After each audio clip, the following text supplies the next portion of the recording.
All right, Galatians chapter 6, verse 3. For if a man thinketh to be something when he is nothing, he deceives himself, he deceiveth himself. But let every man prove his own work, and then shall he have rejoicing in himself alone, and not in another. Interesting. So, verse 3, if you have thoughts, right, that you think you're of greater value than other people, because we're talking about serving other people. If you have this thought being like, oh man, poor guy, here, have a couple bucks. Check your motive, check your character, check your intentions, check your heart. Check it. Because it says here specifically, you're deceiving yourself. You're not walking in the Holy Spirit with that type of mindset, with that type of heart.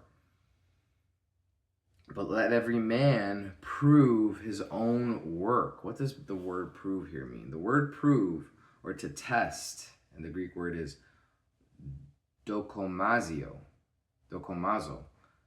This was a term used for testing metals, like gold, to see if they were genuine or counterfeits. Paul is telling the Galatians to put their own lives under a spiritual microscope rather than looking at the flaws of their neighbors.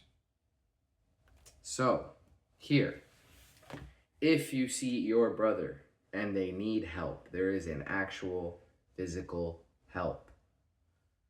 Before you go and do it out of the goodness of your own heart. No, right? That's a wrong terminology as a believer in Jesus Christ.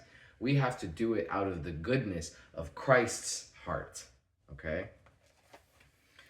Because God tests us like gold. How do you refine gold? How do you make sure it's not a counterfeit and that it's pure gold? You go through the fire to purify it, to see if it's 100% gold, right? It's a process here, especially when we're helping other people, because we don't want to puff ourselves up. It continues to say, but let every man prove his own work, and then shall he have rejoicing in himself, in his spirit alone, and not in another. For every man shall bear his own burden. Every man bears their own burden. And we don't do that.